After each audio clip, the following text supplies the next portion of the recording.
In 1854, a man by the name of John McDougall was contracted to bring a team of farm horses across Okanagan Lake for several days of labor.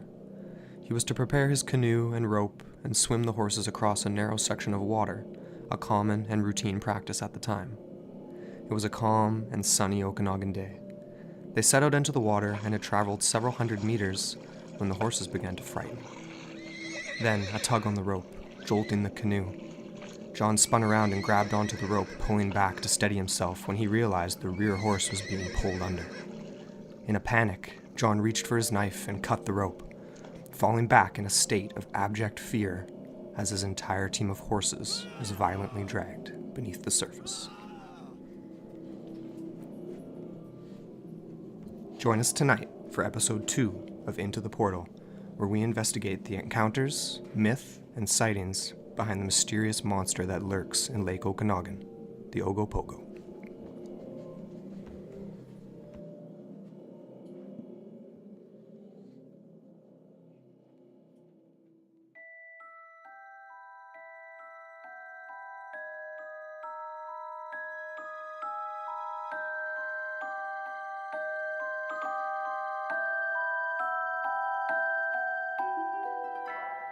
Hello, and welcome into the portal, your gateway to the bizarre. I'm your host, Amber Ray.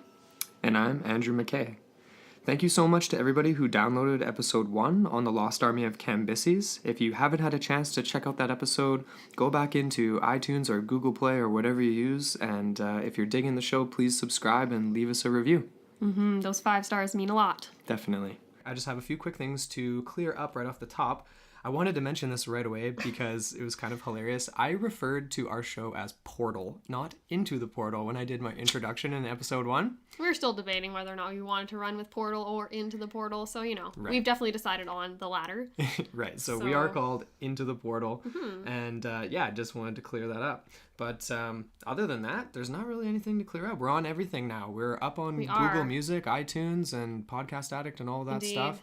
As well, you can check out our website. We do have our first blog entry uploaded, as well as our show notes for episode 1. Yeah, so if you're interested in some of the, not just the show notes, but the resources we looked into for that first episode. Links for everything. They're all up there, so there's you can additional go check reading it out. as well, if you want to check out some, more denser material.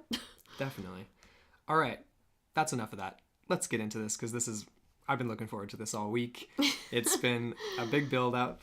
And a long time coming. It's just a sweet story, so let's get right into it. It's a hometown legend for us, so we've grown up with this. It's been around for our entire lives, so yeah, it's weird, right? Like we've heard the story about the Ogopogo, and we'll get into the actual term for that creature. And Ogopogo came along a lot later. That's sort of a European add-on for sure. Yeah, but the white man. But it's weird growing up in the area and always hearing about it, but never really looking into the actual facts behind it, the sightings, the myth, the encounters. So this has been really fun for us. Definitely. So let's get right into it then. Let's start with we're going to go over a little bit. We want to give a little bit of context here for the legend and things like that. So we'll go into let's talk a little bit about the background of the area, I guess. Yeah. The Okanagan peoples. So some of these words are really hard to pronounce for us. We're going to try our best. That was an issue in the first episode too. Them. But we apologize for that. We will try our best. But the Okanagan peoples, the Silks peoples is I believe the correct pronunciation of that. They have a very rich history in the region. So they've been around, the Okanagan peoples, it's estimated that at the height of the Okanagan culture in the area, it was about 3,000 years ago. Around 12,000 people was the estimated population. And that territory ranged through down into what is now Washington, across the border, and basically along the Columbia River and its tributaries and other lakes and things like that in the area that runs all the way up through into BC, where we are in Kelowna and Vernon, Penticton, all those other cities on Lake Okanagan. So, but the like we said before, the Ogopogo, that's not the name. It's actually pronounced Nahatik. Nahatik. I have seen another spelling that almost makes it seem as if it's pronounced Nahataka. Okay. Yeah, it's NaitakA. So I don't know. I don't know how to pronounce it. Right. But that's the indigenous word for it, and it's basically translates as lake demon. It does. And it was a sacred creature. Like over the years. They revered it. They respected it. And at every point, when they cross near Squally Point, that is, they would give a live offering to this lake demon. And we're going to get into where Squally Point is and how that fits into the legend, and it's sort of been known as the potential home of the Ogopogo. But we'll get into that in a little bit. So first off, do you want to get into some of the details on the lake? Or actually, let's go through the origin story, because that's fascinating. The origin story of the legend. I think that's important to cover here. So off the bat, we just want to disclose that we're in contact with a local museum that specializes in this type of history, the Okanagan peoples. We haven't yet had a chance to visit their museum. We are definitely going to be visiting next week, though. There'll be some additional content, some stuff to look into. We couldn't wait. We were too excited to do this episode, so we just kind of bit the bullet. Scheduling purposes, we're getting this going tonight. Definitely. But anyways, so just look forward to some more content in the next week or so. But the source I managed to find, it was from a paranormal researcher organization called Exploring the Unexplained. Okay. I have a quote from them here, specific to the Ogopogo. All right, and I'll read it out to you. So, quote, "The legend of the Ogopogo starts with a demon-possessed native man named Kaloniwan, who murdered a well-known and respected elder named Old Kanikan, with a war club. As punishment for his crime, the creator changed Kaloniwan into a lake serpent, a creature who would forever be imprisoned at the scene of his crime to suffer eternal remorse.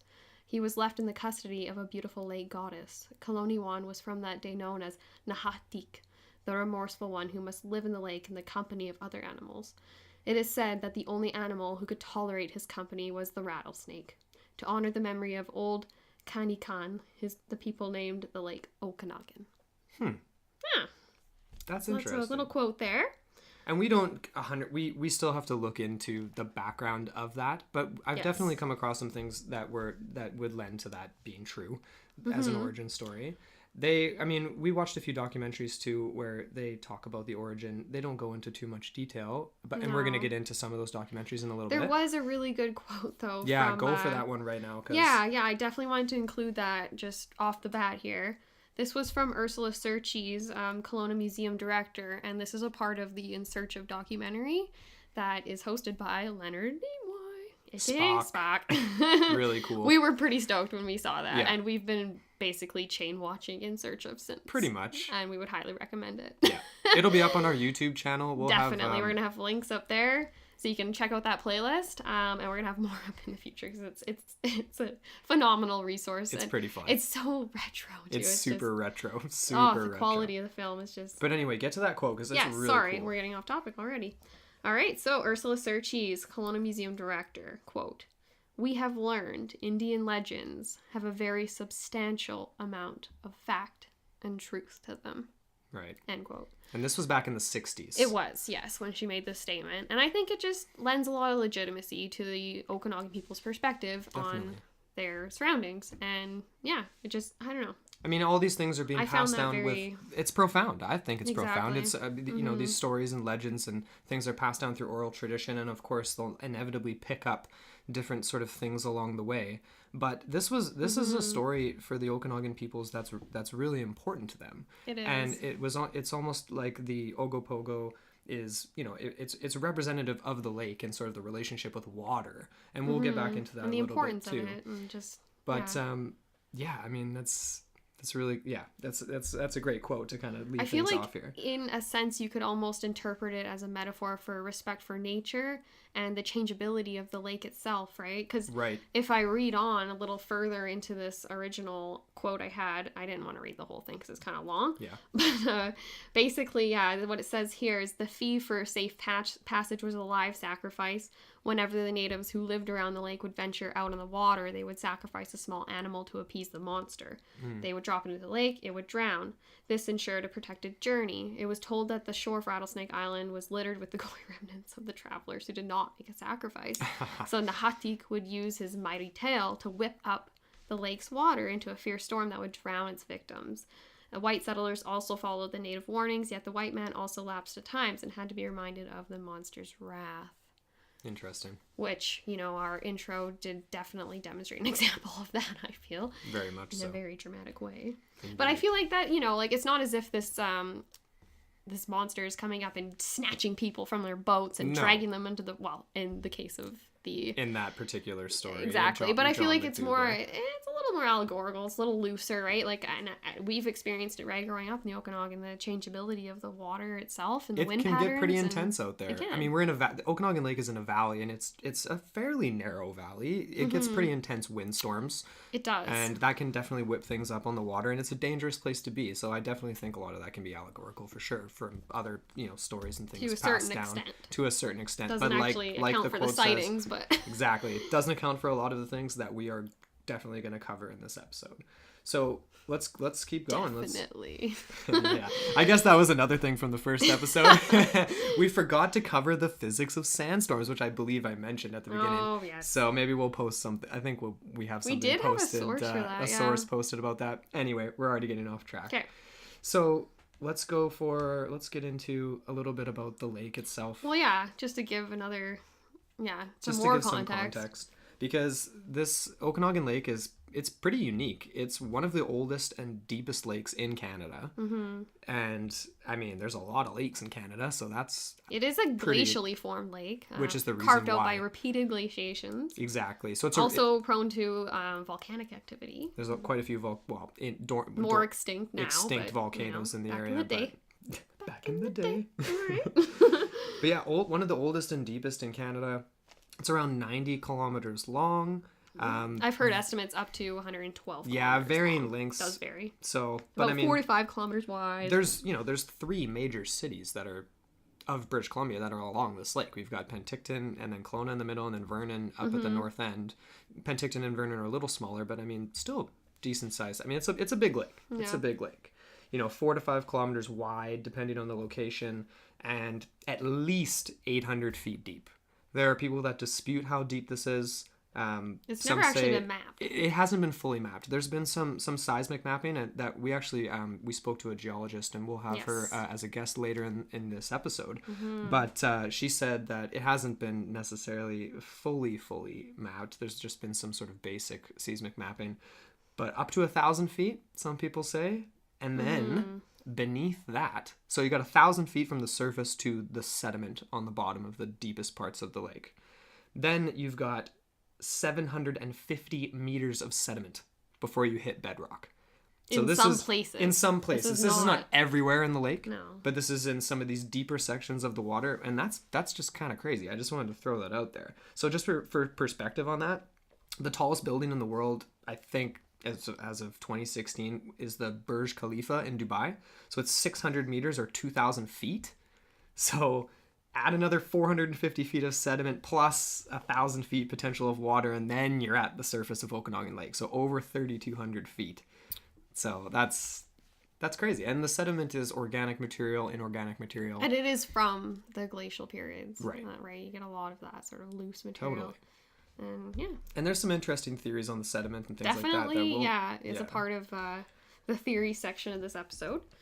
Which is what the bulk of this episode is, really, because it's a lake monster that we're searching for, that people have been looking for a long time. And been a lot of there's attempts. Some bizarre stories about it, and then there's ones that are a lot more credible. Mm-hmm. And we've handpicked the ones that we think are the most profound. And that kind of as far as sightings, and then there's a few expeditions we'll mention later on as well. Indeed. Well, what are we getting into here then? Well, I think we should start at the start. Start at the start. That's a good place to start. It is. All right. So that would be in the 1800s then, and this is one of the earliest pioneer accounts by a woman named Susan Allison. So this Susan Allison, she was a BC pioneer and she was an author.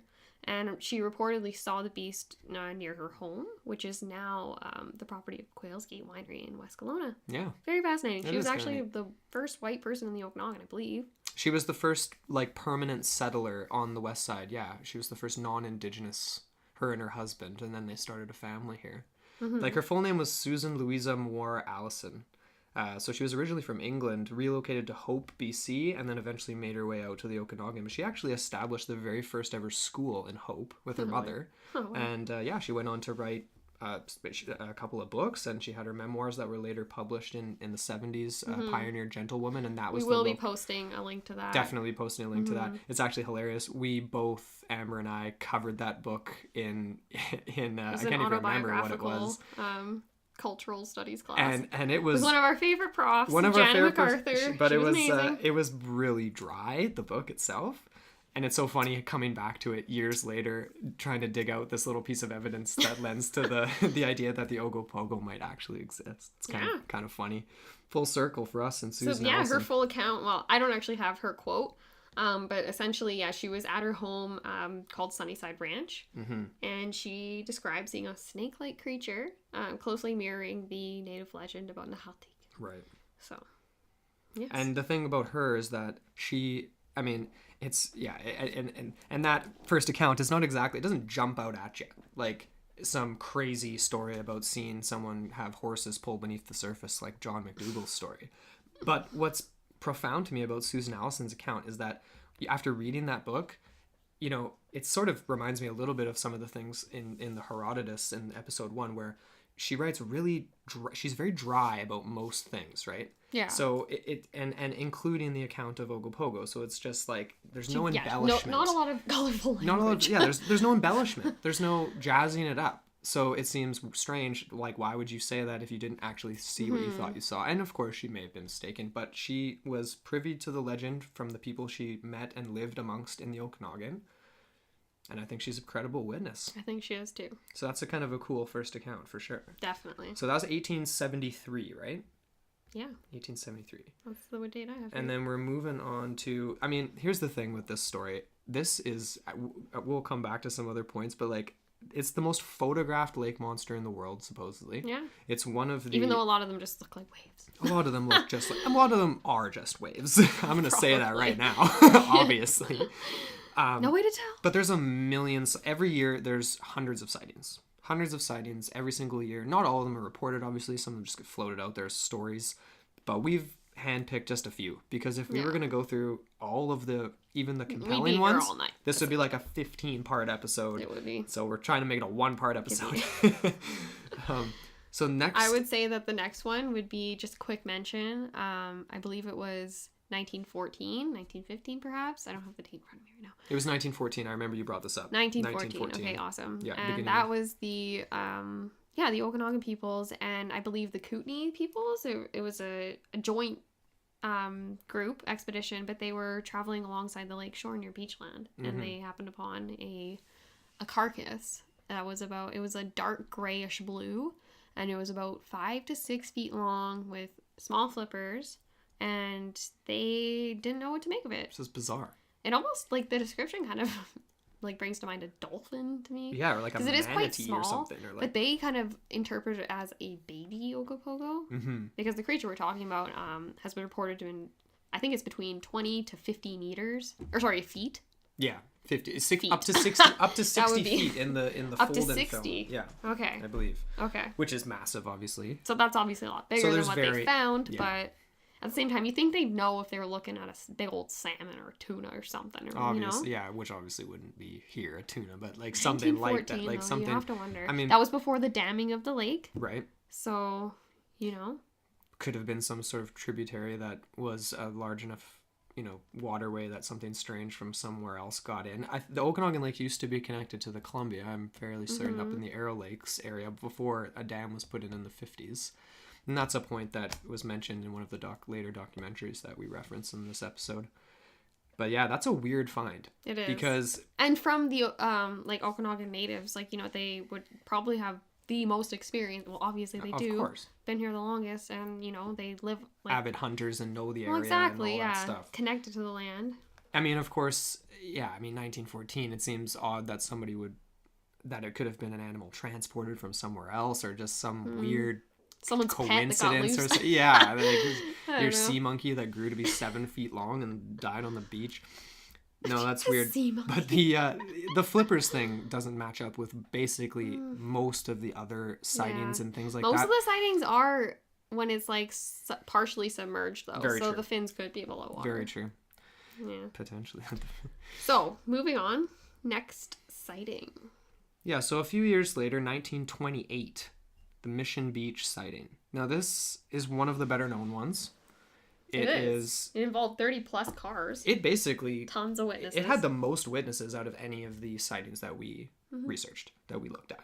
So, yeah, 30 plus cars. And I'm thinking 30 plus cars, that's got to be presumably... At least 2 people per car. And you'd think. I mean, probably more. If they're at the beach, everyone's piling in the car, going you'd down. Think. I mean, there's probably people in the trunk, you know? It's like sneaking into the drive-in. Yeah, there's probably not too many lonely people going to the beach by themselves that day, I would imagine. So, like, conservatively, I'm thinking 45, 50 people. Yeah. Saw and it was a prolonged sighting too. It wasn't just a brief little what was that and then it's that's gone. Right. How long did this it was a few minutes. That was all I heard. Like 5, 6 I couldn't minutes actually confirm which doesn't sound like a lot of time, but in reality that's a really long is, time. Yeah. That's a really long time. And basically what people saw was there wasn't an exact reference as to how many feet out from the beach it was that I could find.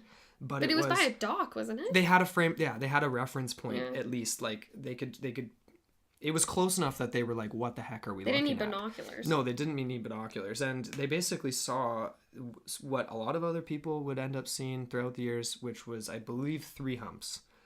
So it surfaced. I don't think there was a head seen, but what was seen was the body traveling. It's pretty vague. And it just looked really weird. Weird enough for that many people to watch and then have people stop because people were watching. Yeah. So... That's kind of crazy. I think that's kind of crazy, too. I mean, what do you make of that account?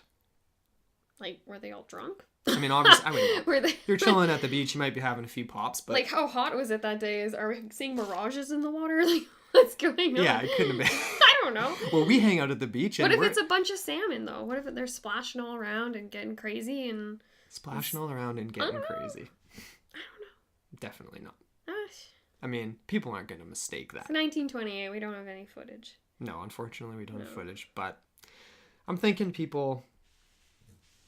Yeah, I don't know. It's a tough one when you have a mass sighting. It's like, on the one hand... Was it one person making a mountain of a molehill and they were just directing the and then it's entire crowd? And then it kind of gets all, you know...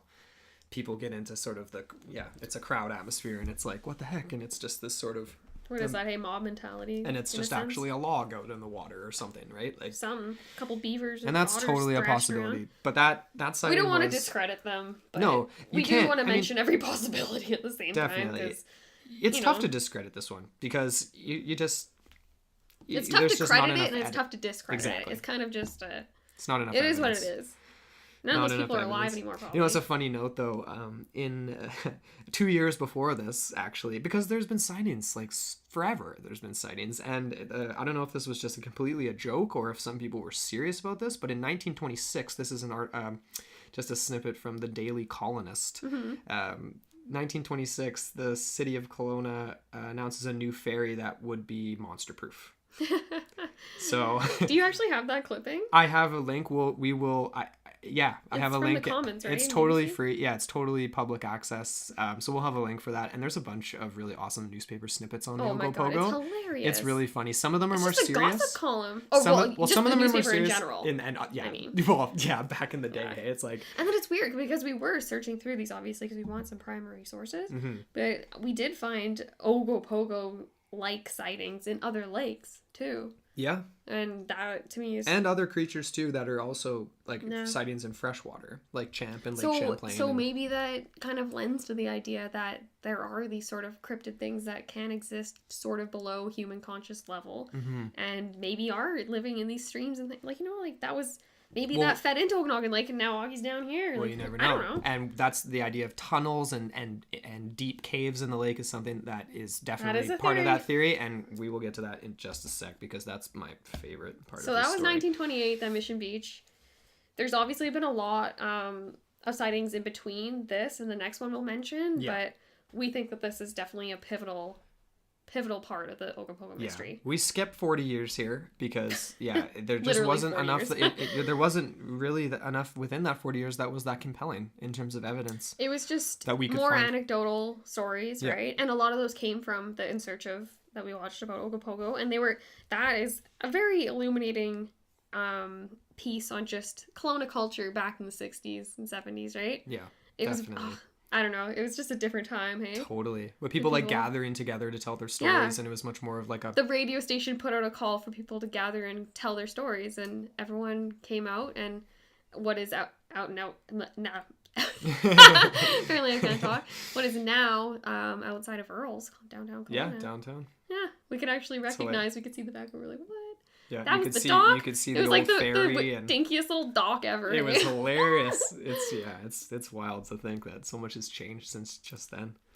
It is crazy. So anyway, we skipped 40 years though. Sorry, yeah. Getting on to the fold-in film. The fold-in film, this one's important. It really is. This was the basis of the argument for an author named Arlene Gall, who I can't remember where she was from exactly, but she had 3 books. She came from a different part of the province, but she moved here with her... I think she was from even just Armstrong or something, just further up north. Anyway, she wrote some great books on Ogopogo, and those are ones that we'll eventually have up in our bookstore on our website. I think the last one was in 2001. Yeah, so really recent, and she's first still one was alive. She's still around. She's in her 80s now. Yeah.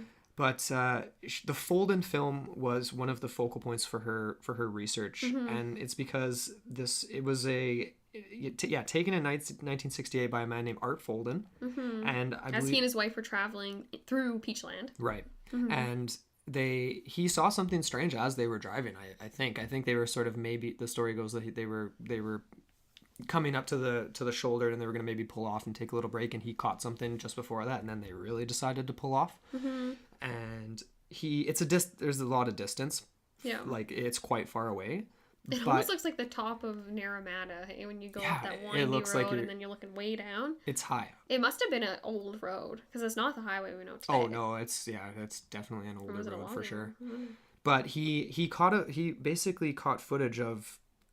There was a frame of reference in terms of the distance, so like you can see the tree line on the shores and on the shore and stuff like that. So they ended up doing some analysis later on, but basically you got to go and check out this video. We will also put that on our YouTube channel as well, because it's really cool.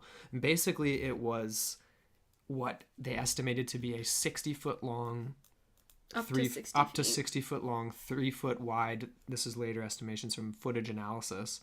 Creature conducted in the 2000s. Surfacing and submerging, traveling at a good clip. I can't remember the exact estimate. Well, it was speed. Creating a wake. And when you watch this video, it was later analyzed and determined that there was no tampering with the footage. That there's clearly a solid object, animate object that's moving quickly, large animate object. And you can clearly tell when it surfaces, and then there's the front end, and then there was a back hump, and then it submerges for a little while, and then it would resurface again, but not in a straight line, kind of a little bit off to the side, and it was clearly something very serpentine, and just clearly something moving very suspiciously. So that for her was pivotal, and she actually ended up buying the fold-in film off of the original owner. And I believe she still has it in her possession today. And that was how the Monster Quest was able to do their analysis and verify. You can find clips of it, I think, now. Like, it's been pirated, obviously. It's not like, it was featured in the documentary, too. True. Yeah, I mean, it's just out there. But it's a short clip, but it's fascinating, really. It kind of makes you never want to swim in the middle of the lake again. For me, like whether it's actually, regardless of what it might be, it's freaks me out. Especially according to this next account, where the creature was reportedly, this is a quote, 2 blocks away from shore. Yeah, 2 blocks. So this comes from Ed Fletcher. Yeah. This guy's a trip. I like him a lot. He is, yeah. And his first sighting occurred in the 1970s at some point. He's not specific. But he did say that they've seen Augie over 40 times. They named it, eh? They called it Augie. That's more my nickname. I don't think they call it Augie. I just like to say Augie. It's cute. That's funny. But anyways, their first sighting was pretty startling for them, obviously. It was him and his daughter. They were in their little speedboat. And the speedboat is integral to the story, too. So they spotted this creature 2 blocks from shore, as I said. And it was described by them as having, quote, just 1 hump, 3 feet high, and dark colored. So the 2 of them chased the creature for about 1.5 hours. And yeah, apparently he's come up with his own theory, though. and that was the boat vibrations theory. Mm-hmm. He believes now that he was actually attracting the monster, which is why he saw him over 40 times, or so he claims. Yeah. And that this electrolysis effect, that is actually used in fishing, apparently. I'm not a fisher, but it's a thing. But yeah, I was apparently just attracted to that, so he claims. So that was actually utilized in further investigations as well. Yeah, that's fascinating because I guess it was like a jet engine on this particular boat, and that's what gave off it that was frequency. The vibration frequency. Yeah, that it would motor. be within the range to attract marine life. That's wild. That's really crazy, cool. eh? Like, well, I mean, it's not. I mean, it's like, totally... was he attracting anything else though? That's my question. I mean, you think if you dropped a fishing line, you might catch something. If that's what were they doing out there? Just boating around? Probably, I guess. He obviously became obsessed with this story because he would kind of attempt to find Ogopogo. He did. Yeah, he went to marine researchers. He went to an aquarium. He went down to Southern California for to like an advanced marine research center to see if they could identify the animal. He was describing what he saw, and basically what he saw was, he described it as, I mean, definitely no fins, flippers, no anything scales. like that. It's very smooth, dark. Smooth like a shark, like, you know, no or an eel, or an eel or a whale. And he said as well. What's interesting about the footage that he took is that it appears as though there's sort of like a ripple, like maybe of like not fins, but you know, like a center strip going down its back kind of thing. Mm-hmm. Didn't you notice that when he actually zoomed in on the film? Right, yeah. It was it was almost eel-like. You know how eels have that little sort of like flappy thing on top? It did seem to be like there was some sort of a pronounced shape. A ridging on the top. Perhaps. It could have been the waves. It could have been the water. I don't know. Well, that's the thing that And we'll get back to that theory too. Yeah, because it ties... There's a few things that theories based on wave dynamics in water that sort of try to debunk Ed Fletcher. Mm-hmm. And that's something that we thought was really interesting. So we'll come back to that in just a sec. So but his photos were... I mean, are you ready to move on to Bill? Oh, well, if you... Yeah, no, go for it. I mean, if you got some more Ed Fletch. Yeah, I mean, like, for him... I'm into the Fletch. Yeah, he was just sort of an oddball to me, like, but he sounded so sincere. He's a character. Apparently he's from Prince George. Really? Yeah. Okay. And he just was, like, vacationing down in the Okanagan. He might have been living... I mean, like... I don't know. He might have been a summer resident. Obviously, liked to boat, so... I don't think you do much boating in Prince George. It's comparable to the Okanagan. Yeah, I'd say. No offense to people that live in Prince George. Not at all. I've actually never been there. Yeah. But, I mean, yeah, his account, I also think is genuine, like, from watching the footage of him talking about it. And the fact that they got within as close as they did, like, the photos... He was kind of obsessed. He was obsessed, but not to the point where it was, like, gonna, I think, cloud his... Not for publicity. No, he wasn't in it for that. I don't think it was for that either. No. I didn't get that impression. But his photos are really, really... I mean, they're definitely in the... They're up there with the fold and film in terms of the most... So he's copyrighted those, or what's going on? I mean, I don't even think Ed Fletcher's... I mean, he may not even still be around. So if this is the 70s... And it's now 2018. Well, who knows how old this guy was. We're on the brink of it being public domain anyway, right? Yeah. 50 years and it's just... No, it's out there. You Google it, Ed Fletcher. You can definitely find it. Ogopogo photos. It's on Google. We found it. They're, you know, if you have a chance to... You can find it, you can definitely find it. Yeah, and if you've got a chance to blow it up and look at it, it's really neat. But yeah, if you watch the... And it is featured in some of the documentaries that we have listed on our YouTube, so you can just go ahead and check those out and you'll find it all. Definitely. Yeah. All right, so let's move on to the next sighting. We've got a couple more to cover. This guy in particular, Bill Stikiewicz, I wanted to mention. Hope I'm saying his last name right. Sorry, Bill, if I'm not. He's a local legend hunters, and so it's an organization called the Legend Hunters, and they have a website called ogopogoquest.com. And apparently his first sighting happened in 1978 when he was crossing the bridge from the west side to Kelowna. So apparently he caught a movement in the lake and he stopped his car in the middle of the bridge. So all the traffic behind him also stopped. I'm not sure if they did that because they had to stop or because they wanted to. I didn't make that distinction. I don't know. In front of everybody. But apparently he was soon joined at the rail by about 20 other people. So yeah, wow. What they saw was a head with 3 black humps protruding about 60 meters away. So they watched it swim for about nearly a minute. And then after that, it disappeared beneath the water surface, leaving a substantial lake. Wow. Yeah. And that's another obviously mass sighting. And that so that's 20 plus people. And he became an avid believer after that. Yeah. He founded this website. He actually has had 2 expeditions into the lake, which we will cover in a bit. We're just going chronologically here. That encounter, matches up with Ed Fletcher too in terms of the skin. The dark, smooth. The dark, smooth, yeah. So there's some. He saw 3 black humps. Ed Fletch only saw 1, but right. But might have just. I mean, you just saw a part of it. Right? Okay, so are these actual like U-shaped humps with the whole thing coming out, or is it just like a little bit of a hump coming out? Well, I mean, if what they saw like was the statues are obviously really like that we see. Well, it's a cartoon. Exactly, right? So that's pronounced. Exaggerated. Of course, but I think if it was anything like the photos from the Ed Fletcher photos, it's not as pronounced like that. Because like the movement, is it up and down in the water, or is it side to side? Right? Like if it's side to side, I'm picturing an eel more so than like a plesiosaur. Yeah, or something, the way it moves definitely would lead to whether or not would determine whether or not it is exposed to the like above the surface. Or can I just do both? It's like ambidextrousness for marine life. I don't know. Yeah, we're not marine biologists, just in case anybody out there didn't know already. Yeah, I mean, definitely some odd similarities though with that account. Ogopogo Quest. Check it out. He's got t-shirts for sale. They look like a lovely family. The t-shirts are pretty funny. But no, he did some great research, and yeah, it's a good resource for looking into this for sure. Yeah. So that's Ed. And so that concludes the 1970s. We're going to jump into the 2000s now. Yeah, we're going to jump into the 2000s, and this account... I feel like this one is just cool, because even though it is a single person that witnessed it, like, this is, like, freaky to me, because he saw it not once, but twice, and he saw more than one creature. So, more than one, and that's something that will... So that lends to the idea that maybe there's a population. That's something that we ran into a lot. And we did see that in some of the footage. Dan Barasada, I think his last name was, or Basarada, or I don't know. I'm probably getting that wrong. But he posted 2 sightings. Remember, there was one in...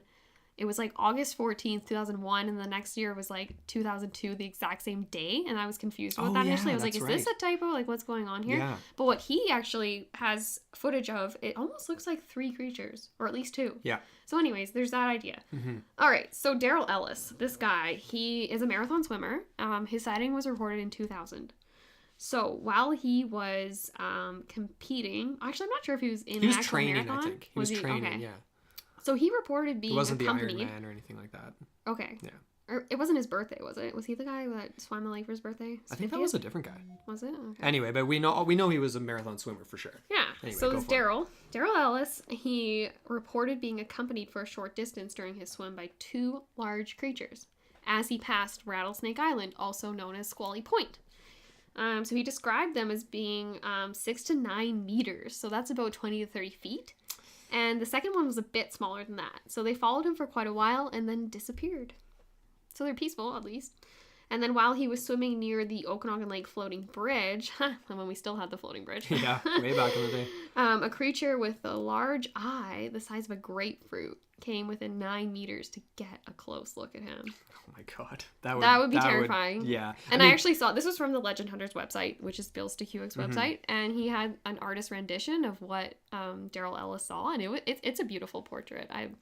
I thought it was more peaceful and demure as opposed to scary. Like, it wasn't frightening at all. It's not, like, outright scary, but it's also a lot of people do refer to the Ogopogo as the friendly monster, right? It's definitely He definitely isn't known for dragging people down. No, unless you're, John McDougal.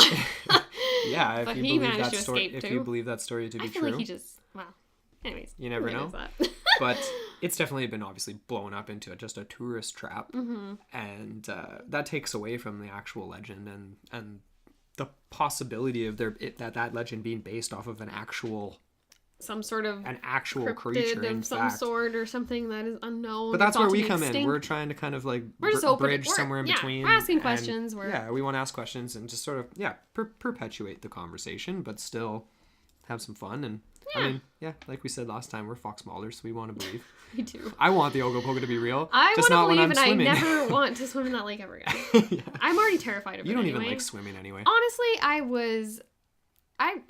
when I was young, I had terrible experiences with water, and I just I've just been Yeah, scarred for life. So the Ogopogo doesn't help. People don't want me to swim in water. They're mean. They leave me in the middle of lakes with nothing but myself, and I look down and there's just black water, and I don't even know how. See a serpent. It's like literally like you're hovering over a massive abyss. Nobody and likes don't that. know Nobody what's likes underneath, and that is crazy. That's terrifying to me too. That's my worst nightmare. Totally. Anyways, I'm getting a heart attack just thinking about it. So I mean, yeah, that account is scary though, Daryl. Isn't it? It's like he this said is twice in well, one he said in swim. that account too, like they seem peaceful. It's just observing him, but Yeah. he wrote, like he said, I booked it. Like he was scared, and he turned up the speed. Like he went into another gear like to get going, because he was like, I'm not gonna just be swimming leisurely with these strange black creatures following me. But anyway, yeah. So what are we moving on to now? I mean, I think we've got the main stories we wanted to cover. those were the most profound ones that we came across. Definitely, if you have your own though, share them with us. We'd love to hear it. Yeah, reach out and let us know. Maybe you can feature it in an upcoming mini-sode or something else. Definitely. Yeah. Okay, so now we're gonna get into. We watched a couple of docs on the Ogopogo, and they were totally different. It's two totally different styles, different eras for sure. And we're just gonna get into a little bit of the details on that, and As well as the expedition launched by the Legend Hunters, because that's kind of important. Okay, well, what would you want to get into that? Let's do that. Sure. Yeah. Yeah. So So this is actually kind of cool. It's a good segue from the last story, because this expedition took place in 2000 as well. So basically, yeah, this was put on by Bill Stakuik and his team at the local Legend Hunters. And essentially they used sonar technology, and they searched the area around Squally Point. So it was actually kind of cool. They did discover on the 18th day something very big and rapidly approaching that they picked up on their sonar. It had about a 35-second sweep time, so you get the delay, right? So they see this big object it's moving towards them. Yeah. And then they see it. It was apparently estimated to be 15 meters long, and it was, at the time that they picked it up on the radar, it was 48 meters in front of the boat at a depth of about 7.5 meters. So anyways, they had to wait this 35 seconds for the sweep. Could you imagine? You're on the boat, there's this large thing coming towards you, you're like is this it? Like, I'm not sure. Yeah. Anyways, so yeah, in that time the creature like object moved 5 degrees to the port, and then half a minute later it dropped below the beam and out of sight. So that was encouraging for them. They actually did. That's real evidence of something. It's actually like measurable. Obviously, you don't know what that was, but if it's that big, 15 meters long, like nothing in the lake that we know of is 15 meters long. No. So, and it's not a freaking log, man. Logs don't move that fast. An underwater log just propelling itself. Is there like a jet stream under the water that's just... Yeah, anyways. No. I don't think so. So that was encouraging for them. They did launch another expedition the following summer with inconclusive results. They searched Squally Point as well as the area 3 kilometers north of Kelowna and Seclusion Bay. But again, nothing. Yeah, so that was that. Then we had the docs, right? So there was the 2 we have already mentioned, the In Search of a couple times. Did you have any other things you wanted to add to that? Or no, not really. That was sort of it. But for that, yeah, it was... This is so fast. I love it. I want to go back and watch it again right now. Yeah, we can watch it again later. Yep. So but the other one then, the second doc, Monster Quest. Yeah. So that was from 2009. And Monster Quest is a fun series. It's fun. It's fun. It's kind of sensationalist. It's definitely sensationalist. They don't really... There's not a lot of substance. There's definitely some questionability of their tactics. And yeah, I mean, they do the classic where it's like they send their diver down and they make it sound as if he's hundreds of feet down, but he's really only like 30 feet down, and then they lose the connection. And then they cut to commercial. Communication, yeah. And then when you come back from commercial, I feel I'm good. I'm fine. Shows like that are plagued by television formats to a certain extent, right? Because you need the hook. You need that because you're going to have commercial breaks. Hook these days isn't just the idea that you might find a sea monster. People need some certain death or something. People need all these things to entertain them. Yeah. I guess those people won't be listening to our podcast probably. I know. And that's okay, I guess. That's fine with me. But anyways, Monster Quest, yeah, they did definitely note that the Okanagan Lake is one of the largest, oldest, and deepest glacial lakes in North America, and that this monster in particular has been the most sighted and documented lake beast in the world. And their expedition used thermal imaging techniques and electrolysis, the same technology that Ed Fletch claimed attracted the beast. So, yeah, they actually had some cool claims, or discoveries, I would say. Not claims, but you can see it in the footage. Did you write those down, or you... Well, I got really excited when they found the sorry, we're still on Monster Quest here, right? Yeah. Oh yeah. I'm still like when they found what they thought was a little a dead infant, Ogopogo infant. Yeah, it looked so convincing. And it looked really weird. It was did. It was not like anything I'd ever seen in a freshwater lake. It looked like an eel-like thing. It really did. Without any fins or without anything. And of course they retrieved it and they sent it back for analysis, and it turned out to just be a decomposed salmon. Yeah. Which was sort of unfortunate. But it just goes to show, though, how easily things can sort of get misinterpreted in the field. Right. But I mean... And they were so pumped on it, too. They grabbed it and then they went right back up to the surface. They didn't even bother continuing with it. No, that was it. They were like, isn't that close? We found it. We got it. We're done. That's it. Yep.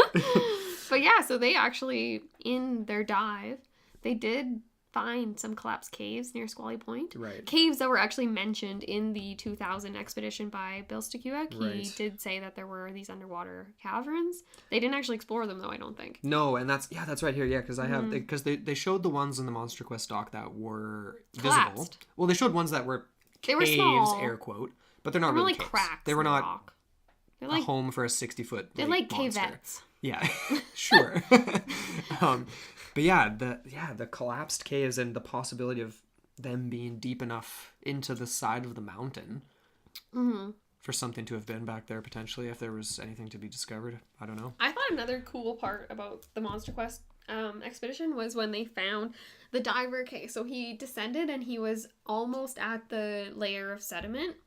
And he was noticing, you see a brief snippets of footage of him in his, his underwater cam. Yeah. And there's, these, depressions that are very circular. They're all the same size, too. I think there were several that he saw. Yeah. And this was before he ended up mucking up all the sediment and getting a big cloud, and there was zero visibility and blah, blah, blah. Which was clearly from his fins. Right? And then they kept trying to hype it up. I saw something. Something's down here stirring this up. It's like, yeah, that something is you. Yeah. That's sort of what happens when you're right off the bottom. Yeah, exactly. Anyway, But that was interesting though, because the thick layers of sediment, they did have these these pronounced sort of depressions. And in my sort of very crude research, I did discover some worms and sea serpents and eels that do use sediment to hide in order to catch their prey. Right. The bobbit worm was one of them. Oh, that thing's freaky. Ugh. But it's saltwater. Stuff of nightmares. That was that's found in the Indian Ocean. That's kind of the tough part about the eel theory. But anyways, we'll get into that. Yeah, we're almost at the theories section. We definitely, there was one other guy we need to mention from Monster Quest though, which was Professor Sander Collisol. Oh, right. Yeah, this is important for sure. It kind of is. So go for it. You break that down a little bit, and then we'll tie it into some of these other accounts. So this guy is a wind and wave dynamics professor at UBC. And he has his own theory. Just let me pull it up here. He basically has this wave dynamics theory that is, he calls it the peculiar wave patterns theory. So he argues that internal wave structures that develop in the layers of water that are due to different pressures and densities and temperatures can cause these rifts on the surface that appear to be a solid object but are actually the result of upward movement of water working against the grain of the surface wind. So anyways, these sorts of actions form anomalous single waves that are caused by the transfer of the energy from the lower layers of the water into the upper surface layers. So maybe there isn't actually surface wind, but I feel like that's an element too, right? Because you get the ripple, and it kind of looks like something's spilling over top. Totally. Of a large I read object. a little bit further into some other like people that looked at that article, and that's definitely a part of it too. Like that can obviously add to the effect of it looking like something that's. But then, shouldn't be there. Yeah, but then counter theory, what if that's just a camouflage technique? Right. That yeah, and Right? that's something that we talked about that just the other day. Yeah. I mean, well, first off, like I'd like to just make reference to the Ed Fletcher photo, like in terms of this theory, because I mean that makes sense to me. That there could be, varying temperatures and depending on, potential wind pattern on the surface. And maybe, there is this sort of singular, very strange wave that because of these factors, like, gets churned up and it looks really strange. And we have seen things like that. Like I have looked out into the lake from a vantage point. There's a dog park here in Kelowna that we've both been to before. And it's, you're a few hundred, you're a few hundred feet up above the lake. And you can see a lot, and sometimes you'll look and be like, that looks weird, and people will look and be like, that's the Ogopogo, and that's exactly what this guy is talking about. I've even seen that like when I'm at Knox Mountain just hiking, and you see this sort of like totally, and it looks like it's kind of like you'll see going some against other the grain against of the the grain. other waves, and the other like the wind that you can see, and it creates different effects on the water, and then there's just this weird thing running like incongruently through it, and you're like, what is that? Yeah, but the problem with this theory, the just glaring problem for me, is that this doesn't account for calm water. If it's, I know there's temperature differences and things like that, but if it's the middle of July and it's 35 degrees in Kelowna for like weeks at a time, and you're out there on a calm, beautiful summer day, that's when a lot of people see these strange wave patterns. I don't understand how that can necessarily get churned up in those circumstances. We'd maybe have to look into that even further, but that's where it's like we're down the rabbit hole, and that's where it's so hard when we're researching these subjects. It's like I ended up spending 3 hours trying to find prehistoric snakes yesterday. But so I think that theory has a lot of credence to it in certain circumstances, but it doesn't explain everything. It doesn't explain everything. People see this stuff in calm water. Yeah. And that's weird. That's very, very weird to me. So anyways, there was that guy. And then that kind of wraps up Monster Quest for me. Do you have anything else to add to that? No, not really. No. I think we should move on to theories. But before we do, I think we need to jump to our expert interview of the week. Yeah, let's get to the interview because we wanted to get a little bit more in-depth. I mean, we wanted to just more of an expert opinion. Yeah, an expert opinion on some of the rumors about the lake. And one of those rumors is that, ideas. Is that the Ogopogo lives in these caves, right? Yeah, caves, and the possibility of even longer tunnels in the lake. So exactly. Let's get to that interview right now. Let's roll that track. Hey, Dana, how's it going? Thank you so much for being here. Oh, hi, Andrew. It's going great, and thanks for having me. All right, so before we get going here, can you just tell the listeners a little bit about yourself? I am a exploration geologist. I work primarily looking for uranium at the moment, and I graduated from a local university, actually, UBC Okanagan. Nice. Perfect. Okay, well, you're obviously the right person to be talking to, and that's why we wanted to bring you on the program here. We are looking for some more details about the lake. Just because a lot of the theories that we've been getting into, it always comes back to the possibilities of caves and the depth of the lake and the depth of sediment in the lake and the type of rock and all kinds of things like this. So we really wanted to get a geologist's perspective. So before I even jump into any of these questions, I want to get some of your background on this. Have you ever heard about any of these underground caves in the lake? I haven't heard about the caves. I've heard about the rumors that I heard there might be. I never heard anything specific about them. It wasn't discussed in any of my courses or anything like that. We worked primarily above water. Above water. Okay. Yeah.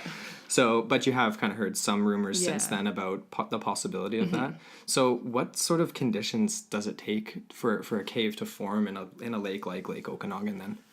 So with underwater lakes, often they formed before the water was there. Okay. Or started before the water was there. In Lake Okanagan, we're working with primarily sediments, sedimentary rocks, igneous rocks, and metamorphic rocks. So for those, you need an erosional cave. You need something to have started wearing down the rock, or if it's platonic, it could be a lava tube. Gotcha. Okay, so how does that work exactly then? So with lava tubes, it's usually in a basaltic rock, and the Bisqually Point is actually part of the Lambley Creek basalts. Okay, that's interesting. The bedrock there. And what happens is, because lava's so fluid, it moves so quickly. The outside of the basalt is cooling a lot faster than the inside, so your lava's flowing through the tube, it's hardening as it goes, and then all the inside material moves out and leaves an empty tube behind. I see. Most of what we have here is field basalts, which Okay. is different. It doesn't have quite the same flow. It doesn't flow like a stream. It flows all in one flat section. So Okay. it's not as likely, but depending on the local geography at the time when the lava was flowing, it is possible that it could have happened. Okay. Fascinating, because I mean, there's obviously, we've watched a few documentaries and things where they do take a look at some of what they call caves at Squally Point, but they're not very deep down. They're pretty much, you know, they send divers in and you can see the sunlight. It's not very deep, and we know that the lake is possibly even deeper than 800 feet in some locations. Do you know anything about how the lake has been mapped, or if it's been fully mapped? There's been some seismic mapping and stuff done, which actually gives you a picture of like the lake surface and then the layers beneath that. So it'll give you sediment layers and then to bedrock. Right. And there has been that done in sections. There's actually a section not far past Squally Point that was done. Okay. And it's fairly shallow there, the lake. Really? I can't remember the exact depths on it, but it's definitely one of the shallower sections. The lake is fairly deep. Yeah. I mean, it's one of the deeper lakes in Canada, I guess, right? It's quite deep. And just the product of being a rift lake, I suppose. We found some interesting similarities between Okanagan Lake and Lake Baikal in Russia, even though it's way bigger, obviously, than Okanagan Lake, but both rift lakes, so super deep, which is really interesting to us. Do you think that there's a possibility that there could maybe even be some of these tunnels possibly beneath the sediment?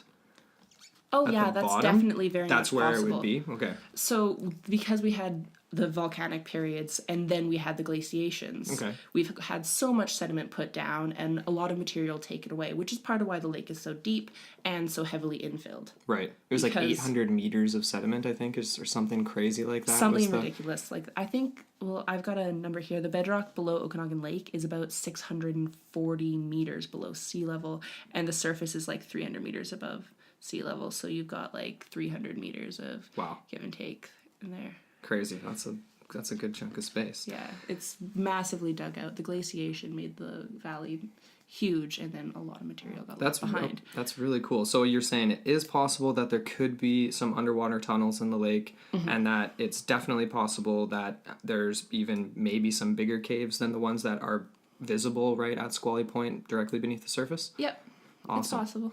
Fascinating. I guess we'll finish this off by me asking you, what is your take on the Ogopogo? I did come across something when I was looking into the caves, and I think that it came about from reading the land, which is a Englishized term for a term I can't say because I think it's Sioux and I can't pronounce it, and it's a lot of rock formations. There's rock formations that look like a serpentine monster near Squally Point. And Fascinating. So you're taking the geologist perspective. Yeah, that I it could be guess a I rock, am. not the typical. It's a log floating in the water. I think it came from an old legend that was based off of reading the land and the belief that a lot of ancient civilizations have that monsters and creatures at the start of the world got turned to stone. Fascinating. And that's what it came from. That's your take. Awesome. Yeah. Very cool. Well, thank you so much for joining us on the show. And if you're okay with it, we'll be reaching out to you again for other geological questions. Oh yeah, anytime. Awesome. Thanks, Dana. No worries. All right. Well, I think our very first ever interview went pretty well. I would say so myself. And that was awesome. That was great to get. Thanks, Dana. Yeah. Thank you so We much, Dana. appreciate that. We really appreciate it. But yeah, she Very eye-opening, hey? Yeah, it is possible It that is. these caves could be pretty big, and that there could be extended tunnels not only at the bottom of the lake as deep I love as how she 1,000 plays the feet. rational scientist, eh? And just Yeah, sticks to she her does. true geologist perspective. And I agree with that in a lot of, obviously Definitely, yeah. reading the land is a I big can see part that. of Well, myth exactly. creation. And even just the idea of the Ogopogo being more of an allegory, right? Yeah. That type of thing. But All right. does not account for everything that we have heard. No, indeed. So, I mean, the idea of there being tunnels is fascinating to me. I want to send down some submergibles and try to find these tunnels and go in them and like let's see how far they go. Yeah. We've heard rumors too, like ideas that there could actually be a cleft underneath the city that runs all the way underneath out downtown, underneath Rutland. Yeah, which is a long way away from the lake. It's kind of amazing. Which would that's give the possibility. Ogopogo a habitat that is much, much larger than what is already a massive body of water, potentially. Yeah. But I think we're ready to get into some Lots of of our hiding theories. spots. Right. Let's do And that. of course, one of my main theories does revolve around the caves. And All right, let's hear it. all right, so I mean, for me, I think that it's important to make point that in order for a species to survive, like if this is an actual creature, if it reproduces with a partner, we looked into this with one of another another Monster Quest one for Lake Champlain and Champ, and they had a biologist on there talking about On the other side of the continent. Yeah, on the other east side. St. Lawrence River, right. that type of thing. And it's sort of similar idea, fresh water and a monster in the lake. But they interviewed a biologist, and basically, you need a population of 50, a minimum of 50. Is what she said. Is what she said.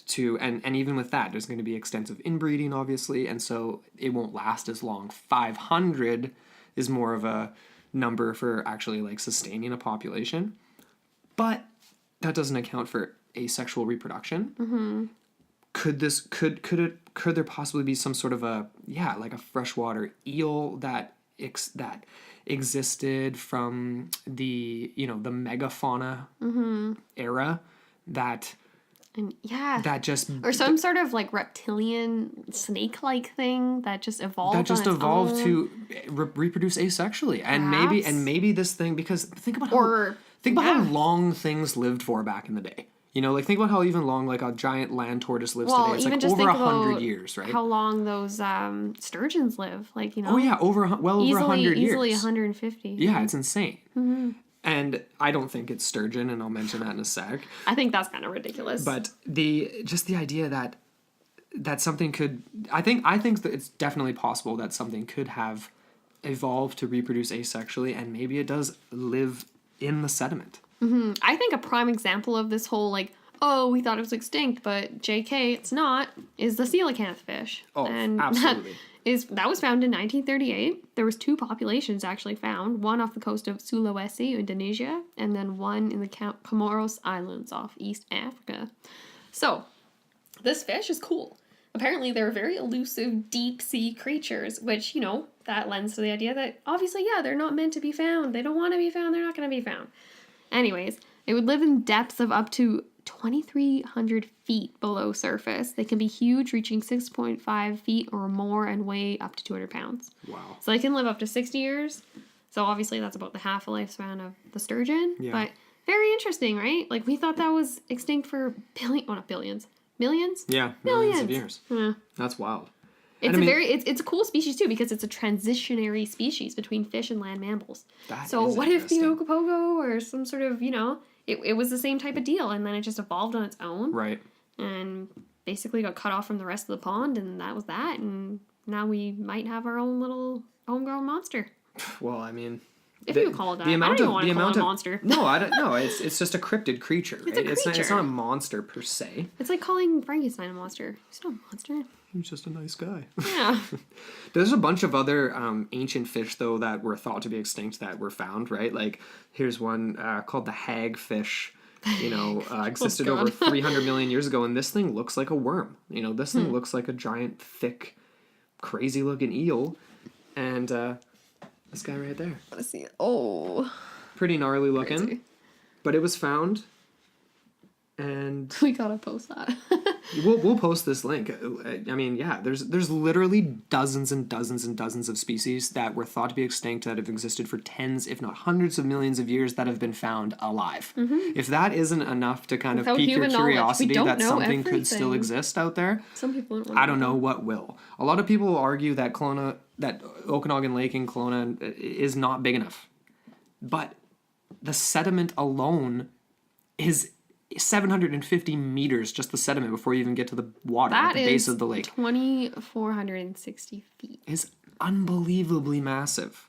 And I draw some parallels between Okanagan Lake for that reason and Lake Baikal in Russia, which is also sort of like a rift lake and super, super deep and has. Did we mention that Okanagan's a rift lake? I don't think we did. I don't think we actually did. We mentioned it's a glacial lake. We said it's a glacial, but there is a rift running through the middle. Right. And it is responsible for the deposition of different materials, like geologic materials. That's right. There's different types of rocks on the west side of the lake versus the east side. And the east side is primarily, it was plutonic and metamorphic. So that, Dana already, she got into talked that. About that a little bit. Yeah. But I mean, ultimately, I don't think I actually made a point there. I'm just kind of rambling on. But ultimately, if there's something that is an actual physical creature living in the lake, I think it's plausible that there's not a large population of them because maybe it reproduces asexually.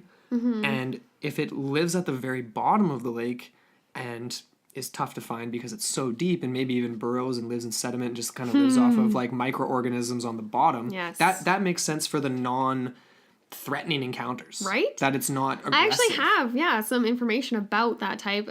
Snake eel / water serpent. Okay. Oh my god, I don't even want to try to pronounce this. It's off. Try it. I want to hear it. Ophicthidae? I don't even know. But anyways, this is a family of snake eels.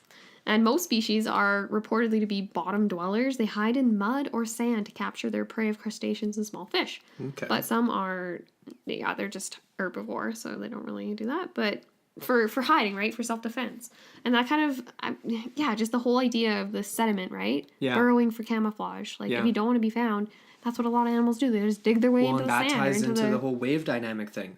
We talked about the idea that maybe if something if this creature does obviously come to the surface sometimes, maybe it has. I mean, animals are really good at hiding. They're really good at that, right? Yeah. So if it can pick up pick up on a wave pattern that is not normal, maybe it knows that it can travel on that wave pattern.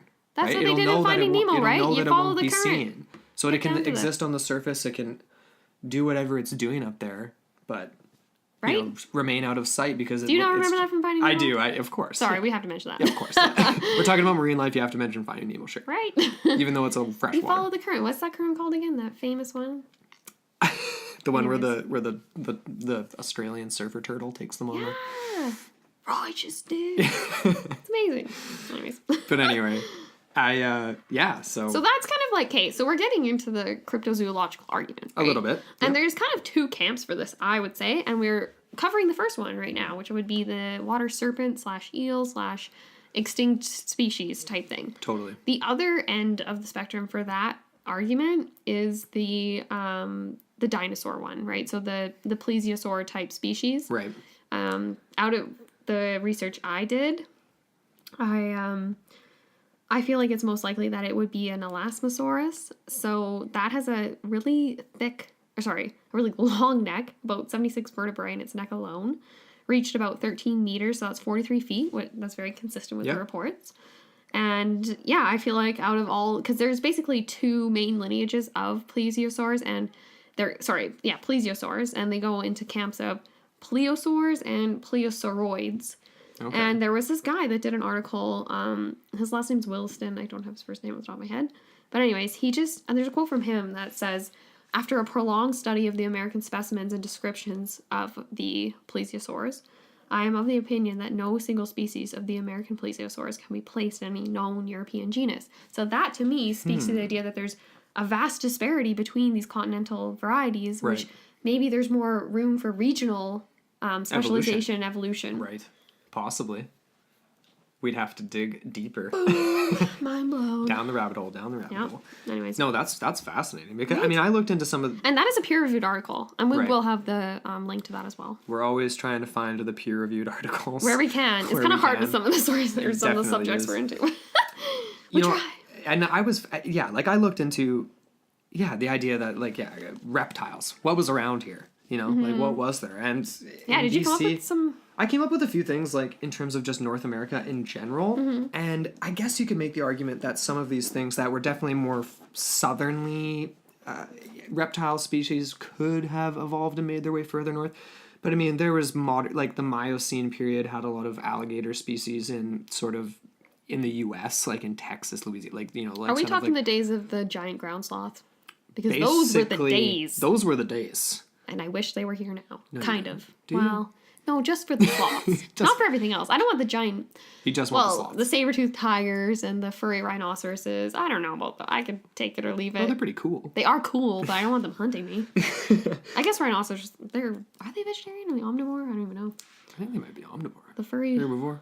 Nice. Anyway. Anyways. But yeah, no, there were definitely lots of alligator species. There were giant tortoises in North America. There were mastoid snakes were present in places like, you know, at the time. Is this like Central Those weren't America, around or in is North this- America. That was actually Australia. But yeah, alligators, tortoises, iguanas, reptiles like that through the Miocene Crocodile? period and sort of the more modern, crocodile.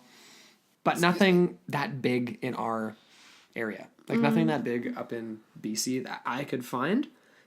But it's just a question of evolution, of a microcosm of evolution, like you talked about, whether or not something could exist. If you've survived, this is like something I mentioned to you yesterday, like the idea that it's obviously crazy for us to think now. We're sitting here in 2018 to think that something from, you know, the Pliocene period survived, or whatever, or the Jurassic period, obviously, like survived. That's even further. That's so far back, right? It's insane. But is it that crazy to think that, say, something just before the megafauna epoch survived into that epoch and then had to evolve to consume larger prey, or even just, you know, whatever was And on then the just bottom of the retain the lake? size and just... Yeah, just, you know, right? And then just kind of survived through the Did you millennia. have a specific example of that crazy... What was There it? was- It was something from Mexico or something? Yeah, or well, no, South there America, was or- a this was just a few years ago, I think 2012 or something like that. There was the largest ever prehistoric snake discovered in a cave in Colombia. Mm-hmm. And so this snake is called Titanoboa, and it was 44 feet long. And this is an estimated length. This isn't like the potential max length. 44 feet long and weighed up to 2,500 pounds. And judging by this full-scale model of it in the Natural History Museum, I think it looks to be at least 3 feet wide. This thing is massive. And yeah, that's in a tropical jungle, but is it possible that some other reptile or something like a reptile could have existed this far north and adapted? Possibly. I don't know. Anything's possible. I would like to hope so. But that was a really cool find from a few years ago. And like, you know, it just, the sheer scale, size of these animals was just, we would be dead I wouldn't last 10 seconds. No. I'd get picked up by a dragonfly and just like flown away. It reminds me of the Magic School Bus when they get shrunk down. Or no, is that an episode of School Bus? Am I thinking of Honey, They Shrunk the Kids? I don't know. So what about you though? Like what's some of your theories? Well, for me, I'm kind of torn. I do give certain credit to Dr. Calisol because obviously he is credited expert in his neck of the woods, but Yeah. at the same time, I feel like there is a little bit more than just waves. And There has to I be. go There back has and to be. forth between both cryptozoological arguments. The main thing for me is that I can't really find any examples of a giant eel. I can only find examples of things that are about 5 centimeters to 2.3 meters, Yeah. which doesn't really make the cut unless we're talking specialization and that type of thing, which Right. maybe it is. I don't know. Again, though, with the plesiosaur argument, a lot of the descriptions don't really match that, and I feel like No, they I feel don't. like it moves more in a serpentine-like fashion. The description So- is that it slithers. Like Ed Fletcher said, it basically moved With like the a humps, serpent. right? If it's a plesiosaur, it would have one hump and a really long neck Well, and here's then a tail. here's the thing with that Lake Champlain Mm-hmm. with Champ. That is supposed to be a plesiosaur. Like, Right. that's what people and believe people that kind might of, be. The it is more description for that believable is only because it six- did get connected to The ocean. The ocean, Yeah, right? that's Yeah, right. the water level was a lot higher, Yeah. and both waterways, like there's an entrance and an exit Right. into the ocean, and And it was connected, and it's- so maybe It's plausible that something and could they have actually worked its way do. up. There is some conjecture that there is again these underwater channels or something. So that's another thing. To Similar consider. sort of thing. Yeah. But the one thing about that I thought was interesting is like 6 to 25 feet is the range of descriptions of Champ. 6 to 25? A potential plesiosaur. So that's significantly smaller than the Ogopogo descriptions, right? Up to 60 feet. Because it's kind of funny they say that because that would be a really small plesiosaur. Yeah, that's from what I've read. just the average sighting. Like that, they're not saying that that's the size of a plesiosaur. I guess that's all I can see. It's kind of hard to judge the... Yeah, I know, right? But that's...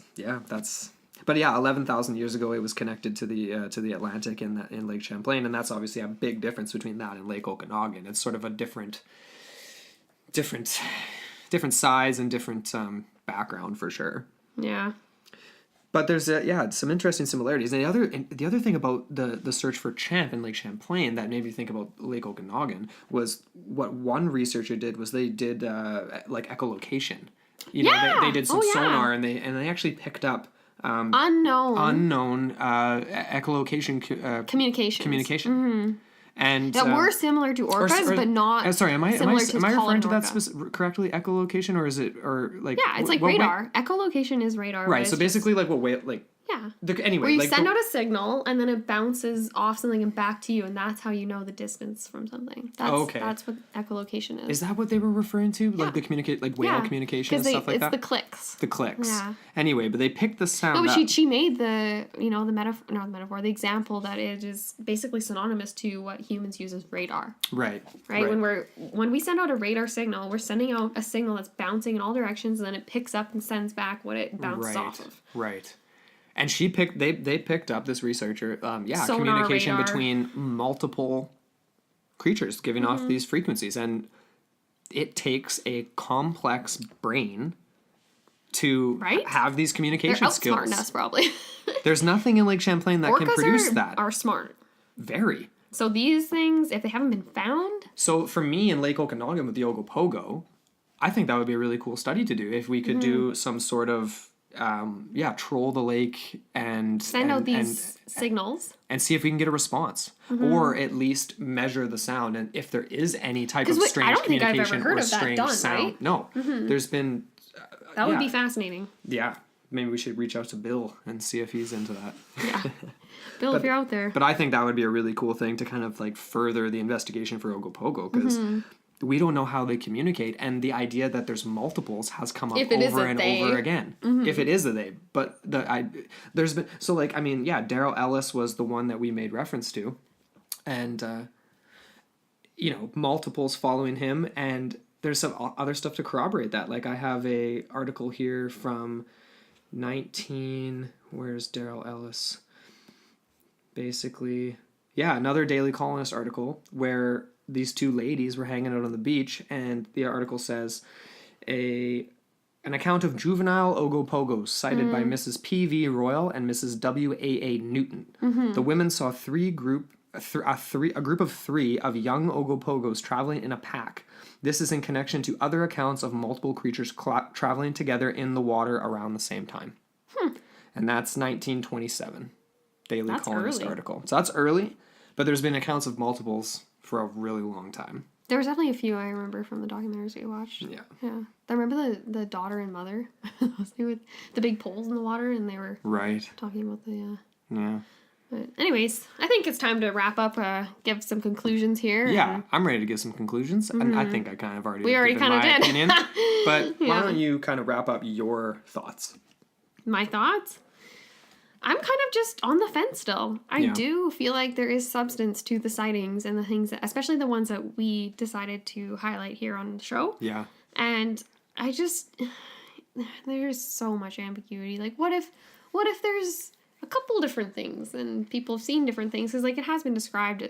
There's been so much... Different lengths, different sizes. Different colors, ranging from emerald green to dark black, that type of thing. And maybe that's just a result of the light. I don't know. But I'm not going swimming in Okanagan Lake anytime soon. No. Not just because I'm terrified of water, but just because, it's just a little too close to home. Yeah. Yeah. No, I hear you. After you look into it a little, you're just like... Yeah, it sketches me out a little bit too. Who's got a pool around here? This is a totally out of left field theory, and I'm not going to go in depth with it at all. But let's hear it. I feel like there's elements of this story, this Ogopogo, the encounters, that you can draw parallels to Sasquatch encounters, where the Are you going Sasquatch. interdimensional on us? I might be going interdimensional. Or So, just cryptid? I think don't know. that there's connections between Sasquatch sightings and Ogopogo sightings in the sense that they're fleeting.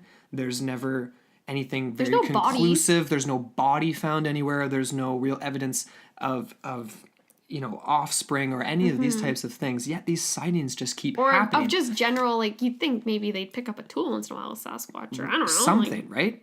very primitive, But obviously. these sightings I don't even happen. like to use the word primitive. And they happen with credible people throughout the years. And I think that there's a possibility that maybe this is why it became such a prominent legend for the Okanagan peoples throughout their history, that this creature is more than just a physical, actual dinosaur that survived, that it's something that appears when it wants to. And maybe Okanagan Lake is a source of some sort of interdimensionality, and I think that's one of the sort of strange theories that ties into Sasquatch too.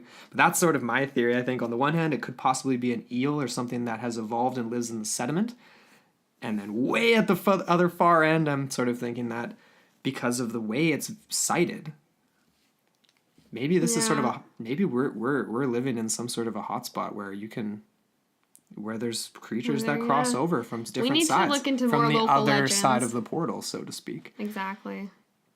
Very interesting. I like that one. You like that one? Yeah, I like it a lot. I think we need to dive into more local legends around here, hey? I think so too. We're open to anything, really. We're not going to be the UFO nuts, but we're open to that. If anyone has a cool UFO sighting, like, I'm down to hear that and share it with our other listeners. Definitely. And, But ultimately, to wrap up this Ogopogo let's stay on episode, track here. I still think the Folden film is the most compelling evidence. It is, yeah. It's really crazy to see such a large creature surface and submerge. The Ed Fletcher photographs are definitely up there as well. It looks like there's definitely a creature rising out of the water in those photographs. It does not look like just dark wave patterns to me. You guys got to look at that. It's definitely not a beaver or an elk. Some people have said beaver and elk, and you got to just laugh out loud at those. At some of them, yeah, you can explain it away with that, but not all of them. No. But anyway, I guess we're ready to wrap this up. Yeah. So, thank you. episode 2. Episode 2. Boom. She done. Legend of Ogopogo.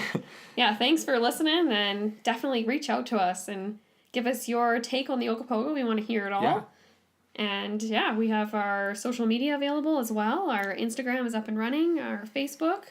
Andrew, any comments? Yeah, just let us know what you think of this episode. Yeah. And if you have your theories, please send them to us into the portal mailbox at gmail.com. You can connect with us on the website too, intotheportal.com. Yep. And Like we said at the beginning, we are up on Google Play Music. Yep. Which is awesome. Yeah, finally. I mean, we're still working on Spotify. We got to get some traction we got to become famous before we can get on Spotify. So we need everyone's help with that. Exactly. Please give us your ratings, reviews. All those 5 stars really help get traction. We really appreciate and we've had a ton of support so far. It's been awesome. Definitely. Shout out to, what was it, Sir John the Fourth or something? Yeah. That comment made me really happy. Yeah. So, thanks, John. Or was his name John or Dan? I think it was Dan. I think his real name was Dan, but his username was John. Anyways, thanks, bud. Yeah. Anyway, well, thank you so much for listening to this second episode. Look forward to the blog post coming up, as well as all of our show notes for this episode. Yeah, we'll have all the same resources that we referenced. Yep. And we'll be back again in a couple weeks with episode 3, and stay tuned for that. It's going to be a strange one. All right, until next time. Until next time on Into the Portal.